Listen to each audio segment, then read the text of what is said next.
Good morning. Before I get into the lesson this morning, I do have one quick announcement.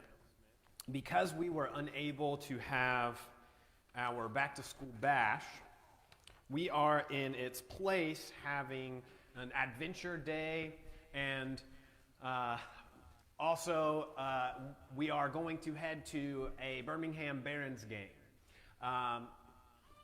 And the way that this is going to work, parents, this is all for you. What we have done is we've decided to kind of set up a whole day for any of our youth, and of course that's kids ministry and youth ministry, and really anybody else that would like to go. We're going to spend the day heading to Birmingham. We're going to go watch a movie. We're going to go and probably go putt-putt and maybe ride some go-karts and just kind of spend the day there. And then after all of that is done, once it's around time for the game, then we will head to the stadium and we will spend our evening there. Now, parents, that is for you because you do not have to go to any of that. If you want to, you can drop them off and then just come pick them up at the end of the night. But we do also have an option where if you want to come and join us for the game, then you can also do that and then just travel down there and meet us there when it is game time. So there is a sign-up sheet in the foyer. If you would just put, if you're interested, if you're planning on going, it also has information on when we'll be leaving, the cost for everything. It has all of that on the sign-up sheet. If you will sign up for that and then also put, if you're planning to come hang out with us all day, or if you're planning on going with us, meeting us at the game and hanging out with us then, we would love for you to sign up for that. Again, that is open to anyone. If you want to come and spend the whole day with us, you are more than welcome to do that. But we're very excited about getting to do that. And again, if you would just make sure you're signed up in the next week or so, that will help us so we can go ahead and get all of our tickets for both the Barons game and then also for all the other activities that we will be doing together. A lot of people have been up here and have gotten to share how much they've enjoyed having Cole here this summer to kind of help us out with a lot of different things. I haven't said anything yet, and so I want to start off by saying that I, of course, have loved getting to work with Cole during this past summer. He was, of course, technically the preaching intern, and so he worked a lot more closely with Mark. But there were actually several different events that I needed some help with, and of course he volunteered and he kind of tagged along and ended up doing a lot of different work that really helped me out. Toward the end of his time here, and of course last Sunday was his final Sunday here, I gave him one final task before the summer was over. And the task that I gave to him was to drive me to and back from getting my wisdom teeth removed. And this past Tuesday, that is exactly what I did, but I asked him, and I really think that might have been the event that he was most excited about this summer. And I'm sorry to take that away from all the other things that we did, as great as they were, but he was so excited to get to do that, to get to take me there, and then of course to get to take me back and kind of allow just whatever happened to take place. But he was so excited about it, and of course he came and picked me up, and we drove over there. And the whole week before, we had been talking about this whole ordeal, and he just continued to bring it up and mention it to me and kind of ask me different questions.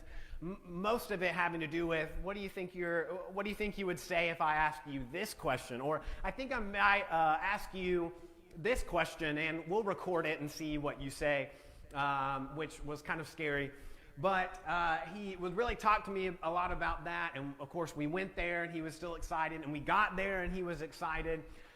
He even went back into the back with me, like when family goes with you. He was like, I'm going to come with you. And so he came with me back there, and not for the actual procedure, but for everything else he was there. And then of course he helped get me back home safely. But the funny thing is, during this whole time, of course, the whole reason that I'm going is to get my wisdom teeth removed and everything. The whole time that this is taking place, we're not actually talking about the surgery. What we are talking about the whole time is, what am I going to say while I am still, loopy and kind of getting off of the medicine, but before I'm fully off of the medicine that they have given me. And so a lot of the conversation was exactly that, is what is Connor going to say? Now, if you really want to know what I said, it wasn't luckily anything bad to my knowledge, but I have several videos that Cole had recorded of me kind of, answering the questions that he had for me. And so I think that I did pretty well and managed not to say anything that would get me in trouble. And if I did, then Cole still has those videos, and he is waiting until an opportune time to use them against me. So we went through this whole scenario, but the whole focus of everything was, what was I going to say? What's going to come from my mouth when I have less control? And of course, I was slightly concerned, but overall, things seemed to go pretty well. So I want to kind of bring this hypothetical situation in front of you and see what your thoughts are about this. We have some hesitation toward a scenario like this, but here's the scenario. What if you said everything you were thinking? What if for one day, as soon as you woke up, for that entire day, everything that happened in your thoughts also came out of your mouth? Now, some of you might be thinking, that is literally what I do every day. And if I think it, I'm going to say it. That's just how I am. That's what I do. Some of you might be thinking, that sounds terrible, because I think for a full, couple of minutes before I say a single word. I'm going to plan out everything that I say. Some of us are like that. We plan things out before we talk. Some of us, we talk before we plan anything. And that's just what happens. But I think if we were all put in this same scenario, we would have a little bit of hesitation. What if we were to say everything that we were thinking for an entire day? How much trouble would we find ourselves in going throughout that day and just sharing everything that came to our mind? How different would this day be from a typical day that we had? How different would it end up becoming because we were saying everything that was in our head? Or maybe not even this situation, but here's another kind of question for you. How often do you find yourself saying something that you realize after the fact maybe you shouldn't? Maybe sharing information that really doesn't belong to you to share.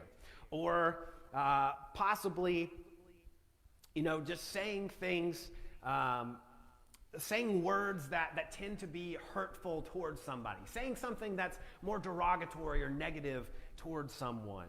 Or maybe even just being fueled by emotion and allowing those emotions to take control over what's being said instead of really thinking about it before it's being said. How often do you find yourself saying something that you really shouldn't? And just thinking about these hypothetical situations, whether it's saying everything that comes to mind for a whole day, or really just thinking through the things that we shouldn't say but we sometimes do, just thinking about all of these can provide some really disastrous outcomes in our lives. And maybe we've seen that happen from time to time in our lives in the past. If you will, turn with me to James chapter 3. James chapter 3. We see all throughout the Word of God that we are warned about doing things exactly like this. We are prepared through the Word of God, and it prepares us and it guides us through the dangers of what can possibly come from the mouth. And the passage we're going to read this morning, I think, is really one of the most important ones when it comes to this whole idea of what comes from our mouth. We're going to look at the letter of James, and I'll tell you now that the letter of James is a very different kind of letter from the ones that are around it. Now, a lot of, if you look through the New Testament and you look at the ones that are called letters or epistles, a lot of those are written by Paul. And of course, because they are written by Paul, they all have a very similar writing style. They're all going to be written in kind of the same way because it's the same author. And so we go through and we see all these ways that they're very similar.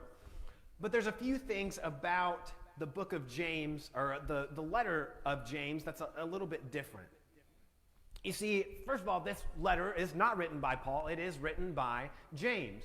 It is written by the brother of Jesus. And of course, we learn that as we look through Scripture. We learn exactly who he is, and that he was the biological half-brother of Jesus.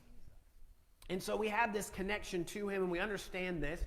And as he's writing this letter, we also understand that it is directed toward those in the church, but it's directed toward those in the church that seem to really kind of be dispersed and almost at times in hiding. And all of this is taking place because of the persecution of the church.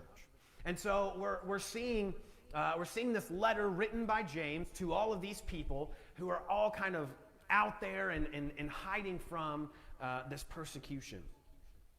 And so we see the situation of how it's written. But when James writes his letter, he doesn't write it in the same way that Paul would. You see, James puts a lot of emphasis on action. The way that James writes this letter to all of these churches, to all these people within the church, it has a lot of emphasis on this idea of action, on encouraging the readers not just to hear the words that are given, and not just to listen if they're being shared to them, to just listen to them and pay attention to them, but to actually do the words that he shares with them.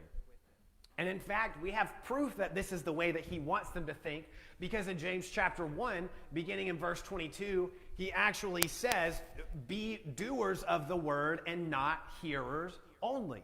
Don't just listen to the word, but actually do it. He has this emphasis on action. And not only do we see this verse, but within the letter that James writes, of course, it's divided up into 5 chapters, we see him give 50 different imperative sentences. Of course, those being sentences that have a command, a sentence that has instruction to it. And so 50 different times all throughout the letter that he writes, he's giving this instruction, these commands to the people that are reading it. And so this is how James writes his letter.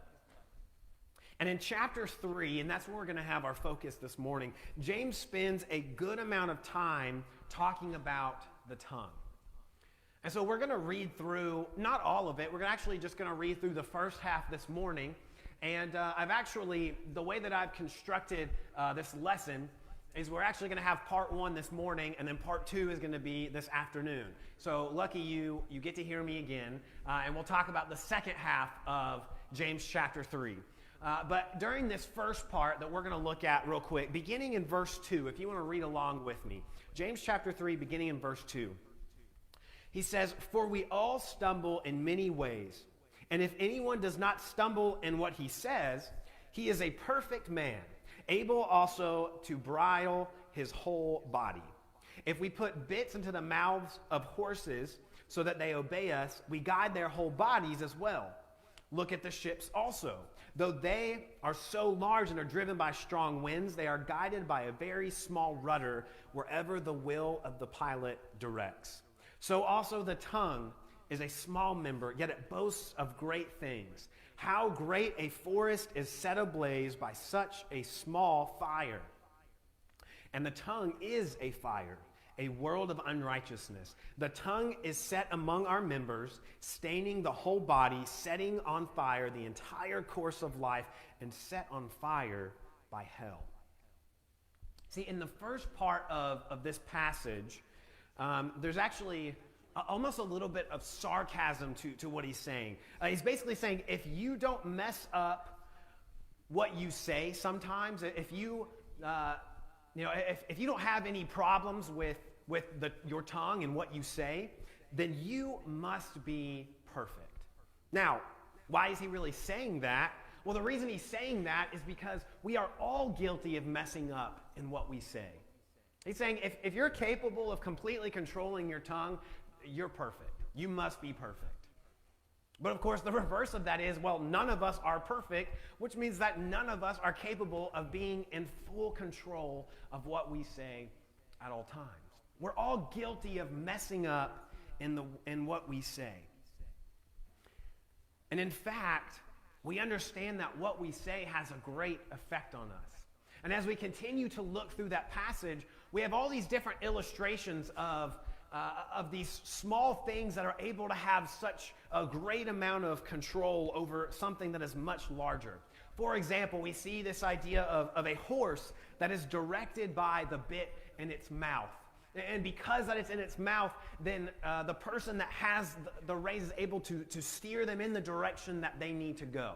Just like that, we see this idea of a boat. And the boat, of course, is going through the water and is trying to be steered, but it doesn't really matter where it's trying to go. The only thing that matters is the direction of the rudder. In whatever direction the rudder is putting the boat in, that's the direction that it's going to go. And because of these small things, we see large consequences. And so we understand that our words and our tongue, they guide us in the direction that we are headed. The things that come out of our mouth are going to be what guides us in the direction that we are going. In April of 2017, so a little over 2 years ago, in a dry grassland near Green Valley, Arizona, there was a wildfire that had started. And the wildfire, of course, grew. And this wildfire ended up burning down 47,000 acres, or over the span of 73 square miles. And it caused $8 million in damage, and it forced 200 people out of their homes. They had firefighters from 20 different agencies spend over a week fighting this fire just to try and get control over it. And they finally were able to, after almost 2 weeks of working on this. And this whole fire was set by a guy named Dennis Dickey. And he was an off-duty patrol agent.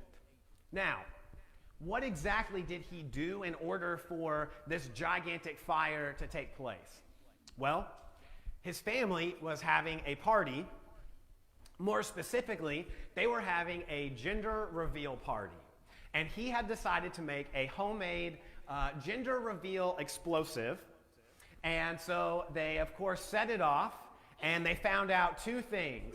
They found out that it was a boy, and they found out that their area was going to very easily catch on fire, and that is exactly what it did. And it ended up causing all of this damage, all from this one explosive that took place. And, of course, since then, there's a lot of kind of discussion that happened with him. There's a lot of things that he has to kind of start working on paying off because of the damage that he caused. But they actually got a quote from him in an article online, and he says, "I feel absolutely horrible about it. It was probably one of the worst days of my life." And that's terrible, because that was supposed to be a very fun party where they were going to find out the gender of their child and then, of course, kind of continue from there. But instead, it ended up being a terrible day. And obviously, when he made this explosive, he had no intentions of, saying, well, I really hope this catches everything on fire and causes $8 million in damage. Of course, he didn't want that to happen. But because of this one decision, because of this one small thing that took place, the results of it were enormous. All because of this one small explosive that he created, with not even having bad intentions, but good intentions, gone terribly wrong. And the funny thing is we don't even really need an illustration like this to understand what's being said in James chapter 3. We don't have to have this story to understand what James is explaining to us. Because we understand that our tongue, though it might be one of the many members of our body, we understand that it is capable of great things. Our tongue is capable of great things. Now, when you hear the word great, sometimes you probably think of like great, like synonymous with good. Like it is capable of many good things. But when it's saying great here, it is really talking more about its power and its magnitude of what it is capable of. But I'll tell you right now that those aren't necessarily good things. And honestly, we kind of see what it is capable of when we continue to read here by the way that James describes it.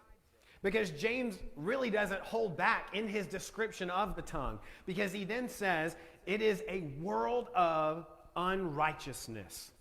It is capable of staining the whole body or setting on fire the cycle of life.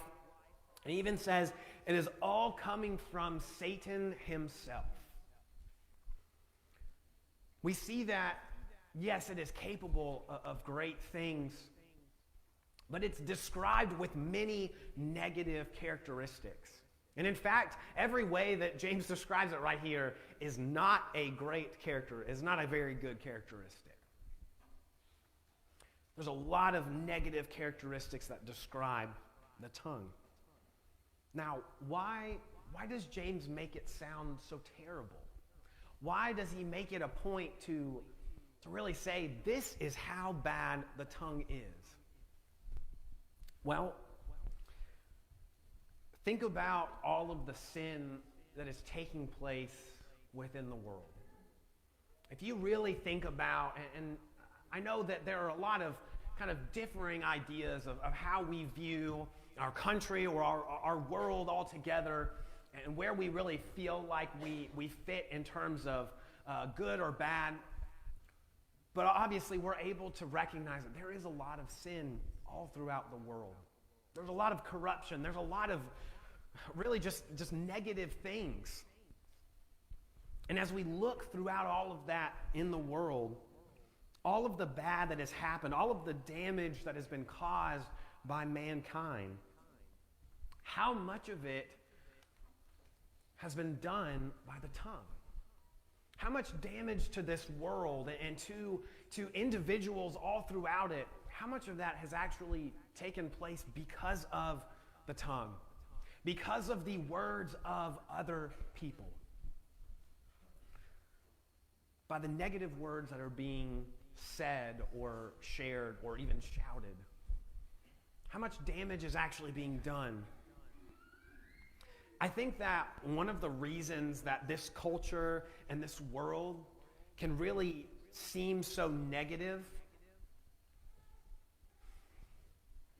and so easy for us to see all of the sin that surrounds it is because of the negative words that are setting fires all throughout the world. And it's so easy for this negative to just continue to spread and just continue to catch everything on fire. And so here is the problem with that. As we look around this world and as we watch kind of the effects of all of this take place, a lot of times there's two different things that we choose to do in response to it. As we look around and we see all of the damage that is taking place, we kind of recognize and we look at the world as if it's already on fire. And we kind of have this mindset and we basically say to ourselves that there's really not much to be done. If the world's already on fire, I don't have what it takes to get rid of it. And so because we have this outlook, we do one of these two things. Either, first of all, we see that, well, there's really no harm in contributing to the fire that already exists. If it's already all around us, then why not just give into it? Why not just continue to feed into the negative? And maybe we don't think this way fully, but in certain ways in our life, we allow ourselves to be fully immersed in this fire. And we allow our speech to be argumentative. We allow it to be hateful, to be discriminatory, to be slanderous, to be full of gossip, to be explicit. We allow our speech to be whatever we feel like we need it to be in that context, because we don't see any harm in just feeding fire with more fire. And so we contribute to the fire that already exists. Or maybe we don't do things in that way, and we kind of take the more passive idea. And we say, I'm not going to feed into the fire at all. I'm not going to do that, but I'm not really going to try to put it out either, because what good can I do? And so we blend in while we're watching everything be consumed. We're afraid to take action in the ways that we need to. And so we stand there and allow everything to be consumed while failing to set ourselves apart from it all. And really, that's what we do in both situations. Whether we're feeding into it or just stepping back from it and letting things burn, we are failing to show people that we are different from this fire. We are failing to show people that we are not about this negative speech that takes place. We are not about discouraging other people or doing what we can to show division between ourselves and other people around us. And we fail to set ourselves apart. In Matthew chapter 12, if you want to turn there real quick with me, of course, all throughout the ministry of Jesus, we see that he is constantly attacked. Jesus doesn't just have to deal with people saying negative things around him, but he has to deal with people saying terrible things about him. And so many times he has to basically kind of talk through all of these things and show people why he is to be followed and why he is the ultimate good. And we understand that, but of course so many people during that time just did not get it. And in this particular scenario in Matthew chapter 12, we see that there's Pharisees and there's scribes, and they're accusing him of all of these things, and they're even accusing him of being sent by Satan. And of course, this is crazy to us, and we see the response that Jesus gives here. Beginning in verse 33 of Matthew chapter 12. It says, either make the tree good and its fruit good, or make the tree bad and its fruit bad. For the tree is known by its fruit. Of vipers. How can you speak good when you are evil? The heart. And so what comes from the mouth is what you will find in the heart. So if out of your mouth is coming negative things, those things are in your heart. And if it's positive things, then the positive things are what lies within your heart. See, our words are a reflection of what you would find within our heart. So as we wrap up this morning, and of course we're going to talk more in detail about this concept this afternoon, but as we wrap up this morning, my final question for you that I really just want you to think about: what is coming from your mouth? Or honestly, I could also say it a different way: what is in your heart? Because I want you to understand that what is in your heart is the same as what is coming from your mouth.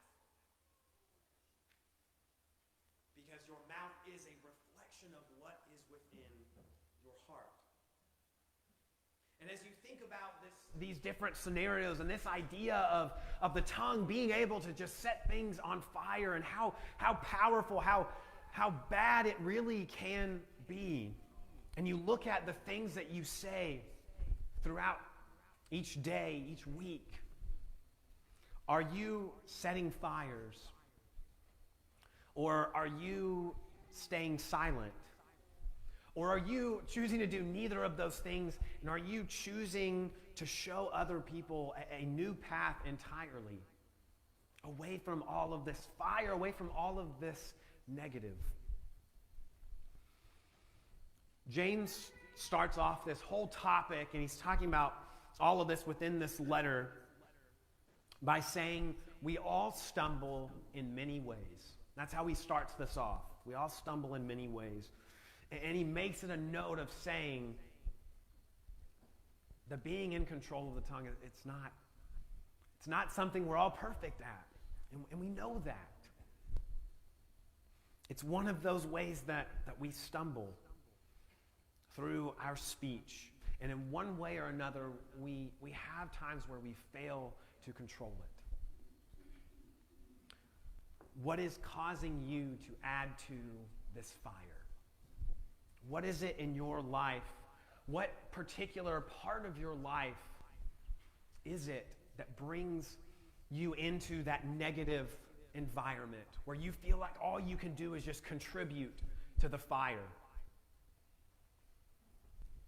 What is coming from your mouth and what is in your heart?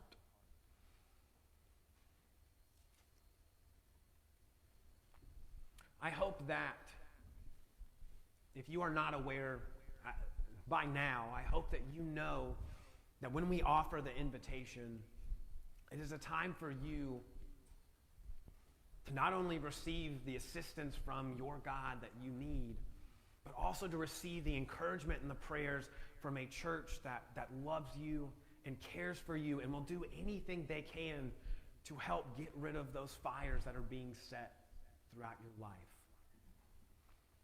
So what do you need from your Creator, and how can we help you? If there is anything that we can do for you this morning, please come forward now as we stand and as we sing.